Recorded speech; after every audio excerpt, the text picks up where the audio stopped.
Stand up. Now. It says, show me your ID. Officer, I'm not detained. I'm sitting on a public bench. That's not a crime. You're being uncooperative. Don't make this worse. You already are. This stop is illegal, and this camera is recording everything. You're under arrest. Then say it clearly, officer. What crime did I commit? Officer, you are making a career-ending mistake. Do you have any idea who you are manhandling right now? This man led men through the streets of Fallujah. He pulled wounded Marines out of burning Humvees in the Triangle of Death.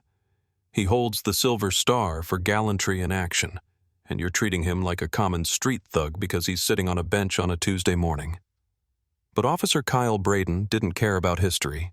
He didn't see a decorated war hero. He saw a black man in a hoodie and sweatpants sitting in a high-crime area, and his bias filled in the rest of the blanks. Before we unpack this absolute travesty of justice, I need you to do something for me.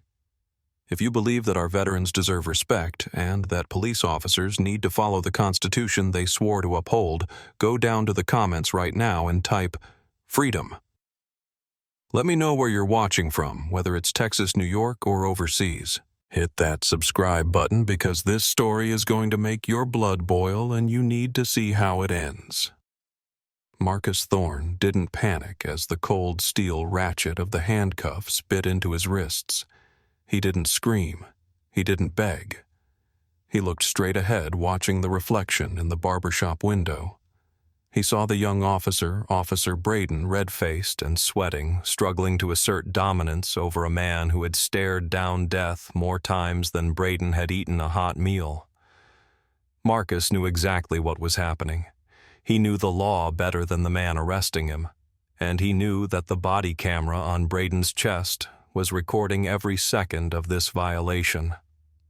You're under arrest for failure to identify and disorderly conduct, Braden spat out, pushing Marcus toward the squad car. There was no conduct to be disorderly until you arrived, Officer Woolshoe. Marcus said, his voice level. And you and I both know that under this state's penal code, failure to identify is a secondary offense. You need a primary crime to demand my ID. You don't have one. Tell it to the judge, Braden sneered. Oh, I will, Marcus replied. I definitely will. And I'll tell it to your sergeant, your lieutenant, and the federal magistrate who will be reviewing this civil rights lawsuit. The irony was thick enough to choke on. Marcus Thorne had spent 2 combat tours fighting to bring democracy and rule of law to foreign nations. He had buried friends who died for the American flag. And now, on a sunny Tuesday morning in his own hometown, that same flag on Officer Braden's shoulder patch was being used as a shield to violate the very rights Marcus had bled for. But Officer Braden had no clue. He thought he had just bagged a vagrant. He had no idea he had just awakened a sleeping giant. Part 2. The Assumption. To understand how we got to handcuffs, we have to go back just 20 minutes. It was 10 a.m. on a beautiful Tuesday. The sun was cutting through the morning mist, and Marcus Thorne was doing what he had done every Tuesday for the last 10 years. He was waiting for his haircut at Miller's Barbershop. Elias Miller, the owner, was finishing up with a customer inside, so Marcus had taken a seat on the wooden bench outside to enjoy the fresh air. He was dressed for comfort. Gray sweatpants, a dark blue hoodie with a small USMC globe and Anchor logo on the chest, and running shoes. He wasn't doing anything suspicious. He wasn't casing a joint. He wasn't selling anything. He was checking his emails on his phone, looking at photos of his granddaughter. He was a grandfather, a deacon at his local church, and a retired executive from a logistics firm. But to the patrol car that rolled slowly down the block, he was none of those things. Officer Kyle Braden was 3 years on the force and hungry for action. He had been told by his field training officer years ago that this block was a hot spot for narcotics. That information was 5 years out of date. The neighborhood had gentrified significantly, but Braden didn't keep up with community changes. He profiled. He saw a broad-shouldered black man sitting idly on a bench in the middle of a workday. In Braden's mind, unemployed equaled criminal. Braden pulled his cruiser to the curb illegally, parking in a red zone, and stepped out. He adjusted his belt, a habit he had when he was nervous or trying to look tough. He didn't wave. He didn't say good morning. He walked straight up to the bench, hand resting near his holster. "What's going on, partner?" Braden asked. It wasn't a friendly greeting. It was an interrogation disguised as casual conversation. Marcus looked up from his phone. He took a moment to assess the threat. He saw the badge, the nameplate, the stance. He recognized the body language immediately, aggression masking insecurity. "Good morning, officer," Marcus said, and then went back to looking at his phone. He had decided years ago he wouldn't play the game of being overly deferential to public servants who didn't show respect first. Braden didn't like being ignored. He stepped closer, invading Marcus's personal space. "I asked you what's going on. You live around here." Marcus locked his phone and placed it on his knee. He looked Braden in the eye. "I'm waiting for a haircut, officer. Is there a problem?" "You've been sitting here a while," Braden said. "We've had reports of loitering and drug activity in this area." "I've been here 5 minutes," Marcus corrected him.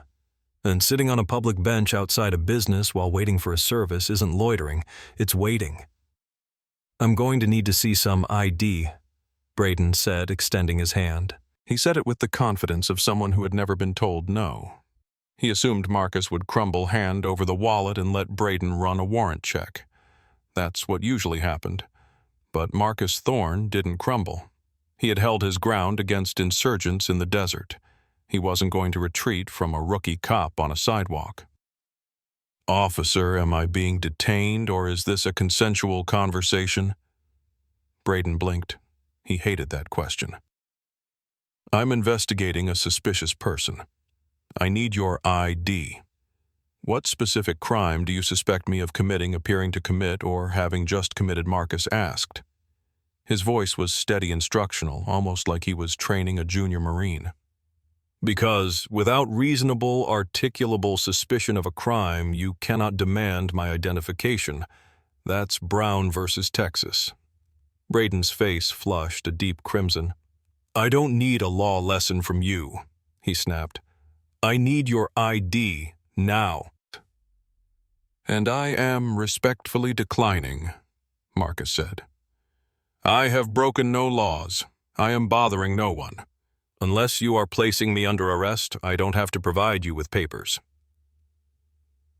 Part 3. The Constitutional Stand.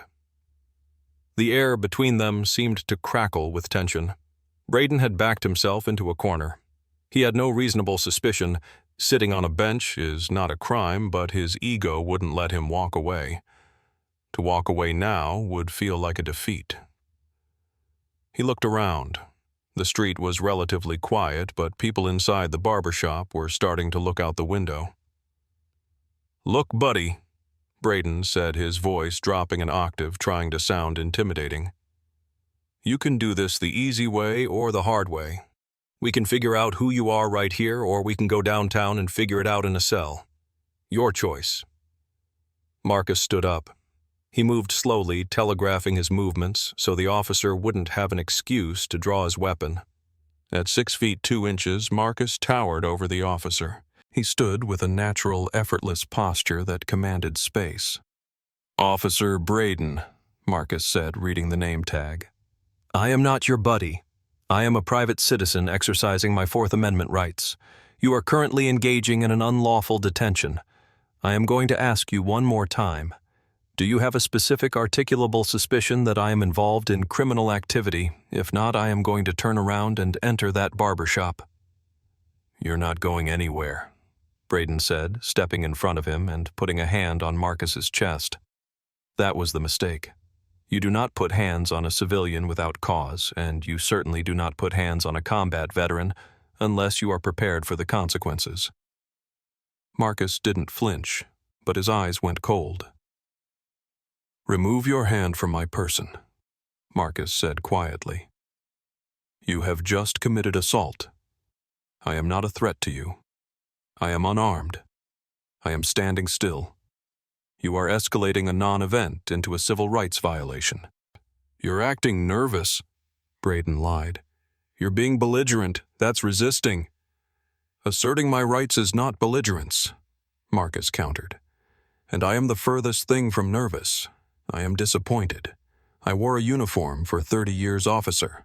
I took an oath to defend the Constitution against all enemies, foreign and domestic. Right now you're acting like a domestic enemy of that Constitution. Braden's eyes widened. You were in the military. He let out a short, derisive laugh. Yeah, right. And I'm the King of England. Let me guess. Special Forces Navy SEAL. You guys always have a story. I was a sergeant major in the United States Marine Corps, Marcus said, his voice dropping to a low growl. And I served with men who had more honor in their little finger than you have in your entire body. Stolen valor, Braden scoffed. Now I know you're a fraud. Real vets don't give cops a hard time. Real vets respect the badge. You're just a loudmouth loiterer trying to talk your way out of a warrant check. The accusation hung in the air. Stolen valor. To a man like Marcus Thorne, who still carried shrapnel in his hip from an IED in Fallujah, who had folded the flag at the funerals of his best friends, that accusation was worse than a physical blow. It was a desecration. You have no idea what you are talking about, Marcus said, and for the first time there was a tremor of genuine anger in his voice. And you are about to find out exactly how wrong you are. Part 4. The Escalation and Witnesses. The door to Miller's Barbershop swung open, the bell above it jingling sharply. Elias Miller, the proprietor, stepped out. Elias was 60 years old, a pillar of the community, and he held a straight razor in one hand and a towel in the other. He wasn't threatening, but he was present. Behind him, 2 other customers, grown men in their 40s, stepped out, their smartphones already raised and recording. Officer, Elias called out, his voice booming. What is the problem here? Mr. Thorne has an appointment at 10:15. He's been waiting for me to finish up. Braden spun around, startled. He hadn't expected an audience. Back up, he shouted, pointing a finger at Elias. This is an active investigation, interfere, and you'll be arrested too. Investigation into what? One of the customers asked, holding his phone steady. He was sitting on the bench. We've been watching him through the window for 10 minutes. He hasn't moved. He refused to identify himself, Braden yelled, trying to control the narrative. He's being uncooperative. Since when is sitting while black a crime in this city? Elias asked, crossing his arms. Marcus Thorne is a hero in this neighborhood. You're harassing him. I don't care who he is, Braden shouted. He was losing it. The presence of the cameras made him defensive. He felt the need to prove he was in charge. He turned back to Marcus. Turn around, now. You're under arrest. For what? Marcus asked, staring directly into Braden's body camera. State the charge. Disorderly conduct, Braden said, and failure to obey a lawful order. It's not a lawful order if the stop was illegal, Marcus stated for the record, ensuring the phones picked it up. I am complying under duress. I am not resisting. Everyone here is a witness. Stop talking. Braden grabbed Marcus's arm and spun him around. The witnesses gasped. Hey, take it easy, Elias shouted. He's got a bad hip, son. Watch how you handle him. Back up. Braden reached for his taser with his free hand, threatening the crowd. I said back the hell up. Marcus looked at Elias and gave a small, almost imperceptible shake of his head. Stand down, the look said. Let him dig his grave. Marcus knew that if Elias or the others intervened physically, Braden would shoot. He could see the fear in the young officer's eyes. This was a dangerous moment. Elias, Marcus said calmly, despite the officer wrenching his arm behind his back. It's okay. Let him do it. Record everything. Do not interfere. I'll handle this. You're not handling anything, Braden grunted, shoving Marcus against the brick wall of the barbershop. Spread your legs. Spread 'em. He kicked Marcus's ankles apart. Marcus winced as pain shot up his right hip, the hip where the doctors had pinned the bone back together after the explosion in 2004. He grit his teeth but didn't make a sound. He wouldn't give Braden the satisfaction. "You're hurting a disabled veteran," the customer with the phone yelled. "You're going to get sued, officer. Look at what you're doing." "He's not a vet. He's a liar," Braden muttered to himself, loud enough for the body mic to catch. He clicked the cuffs onto Marcus's wrists. Have you ever seen an authority figure so blinded by their own ego that they couldn't see the cliff they were driving off? Officer Braden was so convinced that he was dealing with a thug that he couldn't process the reality in front of him. He was arresting a community leader, a war hero, and a legal expert, and he was doing it on camera. Part 5. The Unlawful Arrest. The walk to the patrol car was a parade of shame, not for Marcus, but for the police department, though Braden didn't know it yet. Marcus walked with his head high despite the pain in his shoulders. The handcuffs were tight, ratcheted down to the last click, cutting off circulation. "I'm losing feeling in my fingers," Marcus stated neutrally. "The cuffs are too tight. I am requesting you loosen them." "They're fine," Braden dismissed him. "Don't do the crime if you can't do the time." "There was no crime," Marcus repeated. Braden opened the back door of the cruiser and shoved Marcus inside. The space was cramped. Marcus had to twist his body to protect his bad hip, maneuvering his large frame into the hard plastic seat. Braden slammed the door shut, sealing Marcus in the stale air of the cruiser. Outside, Braden stood for a moment, chest heaving. He glared at the people recording him. "Show's over," he yelled. "Clear the sidewalk or you're next." Elias Miller didn't move. He lowered his phone but kept his eyes locked on Braden. "I'm calling the station," Elias said calmly. "I'm calling the watch commander, and I'm calling his wife." Braden ignored him, jumped into the driver's seat and peeled away from the curb without checking his blind spot, nearly clipping a passing cyclist.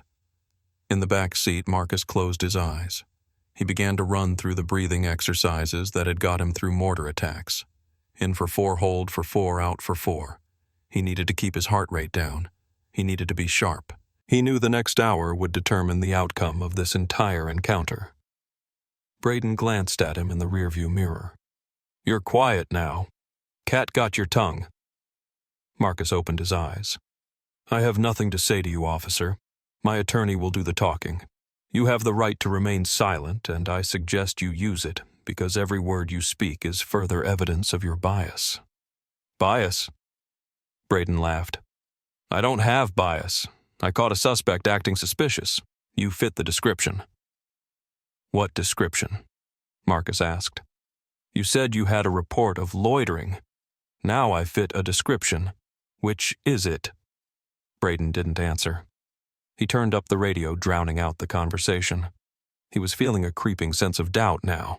The man in the back seat was too calm, too articulate. And that thing about the hip. Braden shook his head. "No, he's bluffing," he told himself. "He's just another street lawyer." But as they approached the precinct, Braden's stomach began to turn. He had arrested a man for failure to identify. It was a weak charge. Usually he would find drugs or a weapon during the search to make the arrest stick, but he hadn't searched Marcus yet. "I'm going to search you when we get inside," Braden said. "Whatever you're holding, I'm going to find it." "You will find a wallet," Marcus said. "You will find keys to a 2024 Ford F-150. You will find a phone, and you will find my military identification. I suggest you look at that ID very carefully." Part 6. The Precinct. Revelation. The precinct was busy. Phones were ringing, officers were typing reports, and the smell of old coffee hung in the air. Braden marched Marcus into the processing area, holding him by the upper arm. The desk sergeant was Tom Kowalski. Tom was 62, a dinosaur in the department waiting out his last 6 months before retirement. He had been a tunnel rat in Vietnam, 1969. He had seen it all. He looked up over his reading glasses as Braden brought Marcus in. Tom's eyes narrowed. He looked at Marcus, the posture, the haircut, the silent dignity. Then he looked at Braden. "What you got, Braden?" Tom asked, his voice gravelly. "Disorderly failure to ID resisting." Braden rattled off. "Guy was causing a scene down at the Barbershop on 5th. Tom looked at Marcus again. "That true?"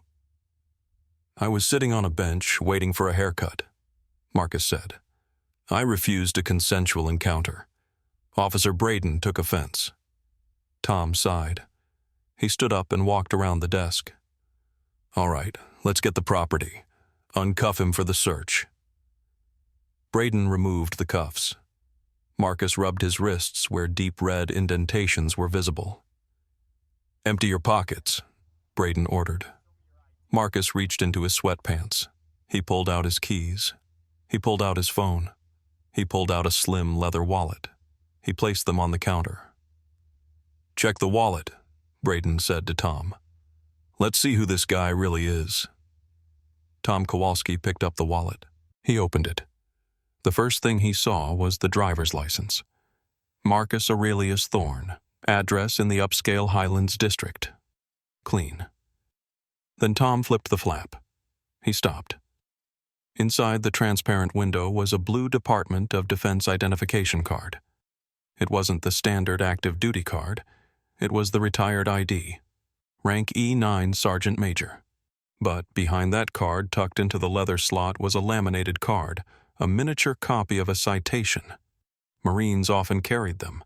It was a citation for the Silver Star Medal. Tom Kowalski froze. He read the text on the small card. "Conspicuous gallantry and intrepidity in action against the enemy. Fallujah, Iraq." Tom's hands started to shake. He looked up at Marcus. He looked at the sweatshirt with the EGA logo. He looked at the gray stubble on Marcus's chin. "Sergeant Major," Tom whispered.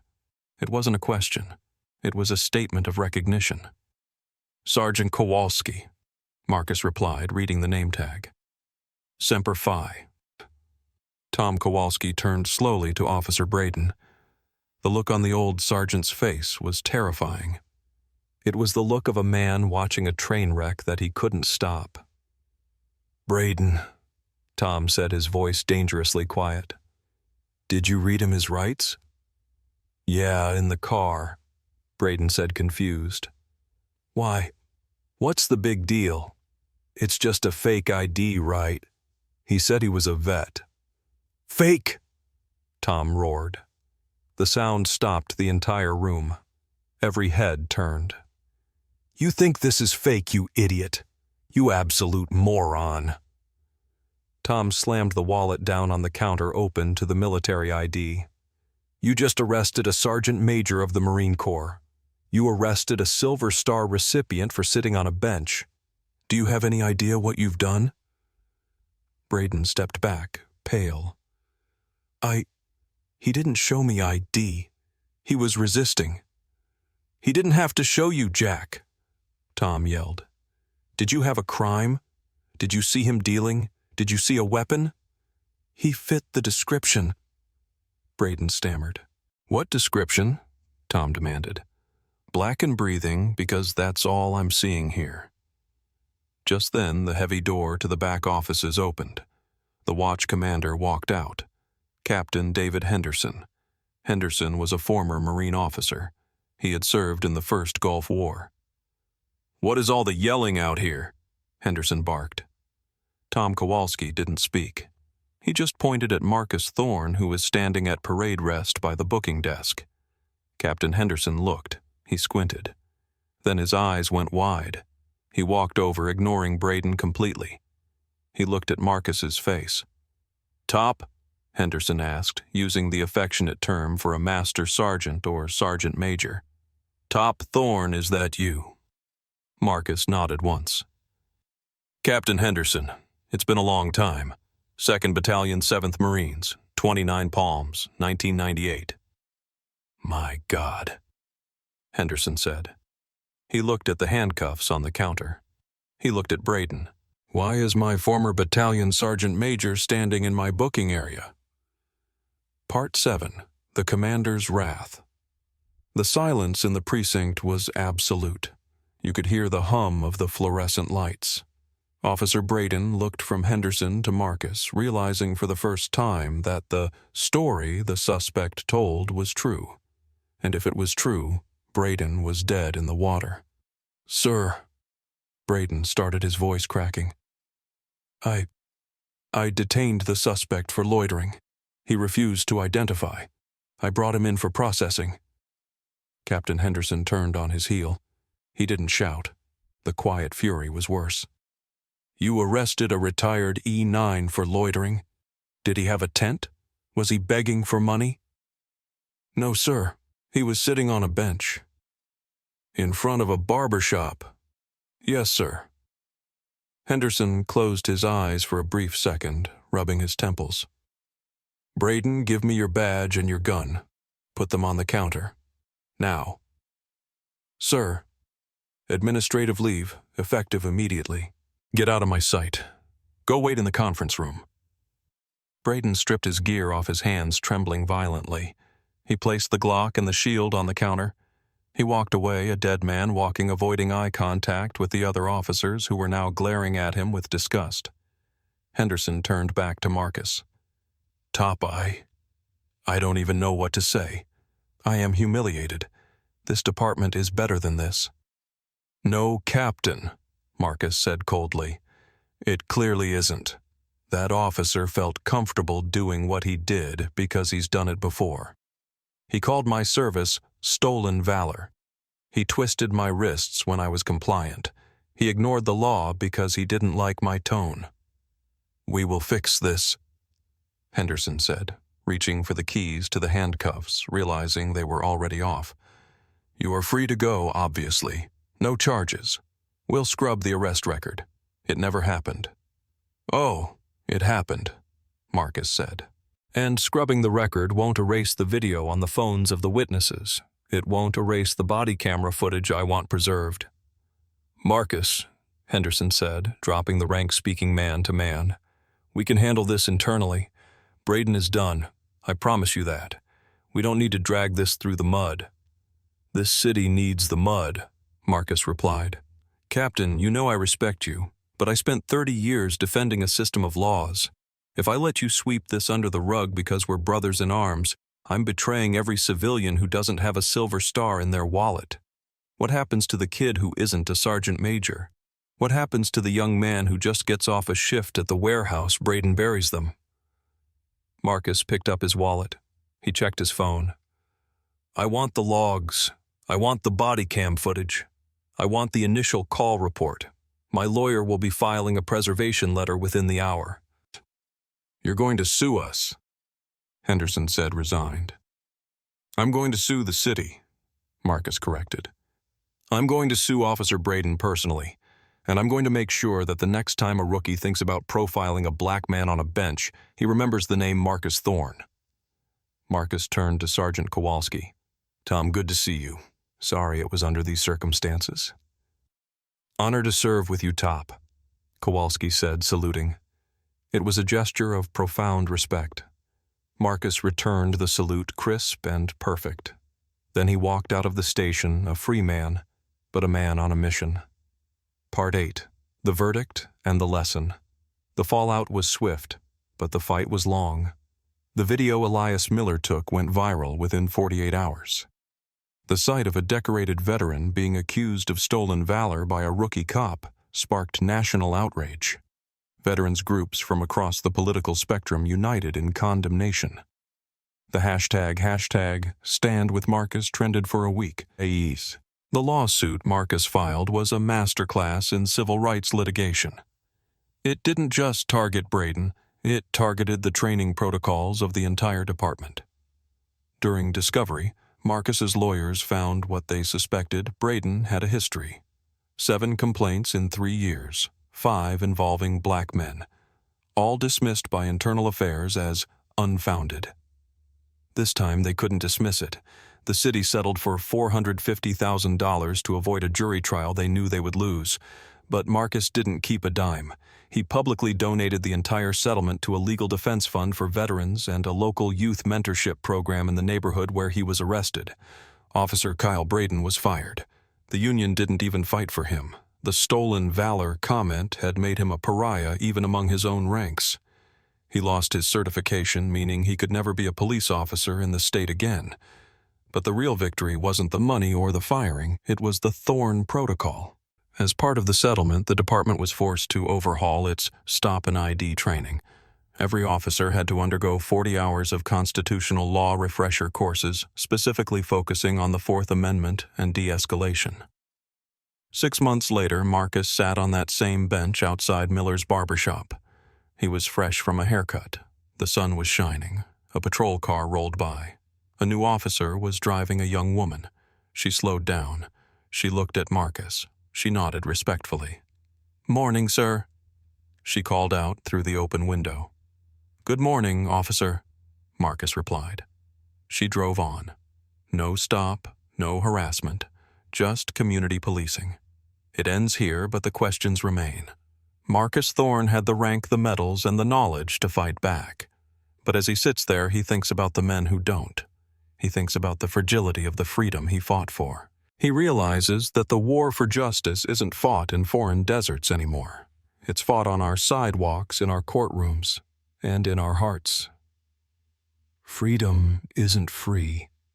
Marcus whispered to himself a phrase he had said 1,000 times, but never felt the weight of quite like this.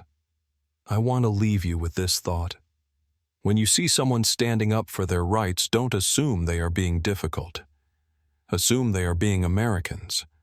Because the Constitution is only as strong as the people willing to defend it. If this story moved you, if you believe that no one should be judged by the color of their skin or the assumptions of a biased system, share this video. Drop a comment below.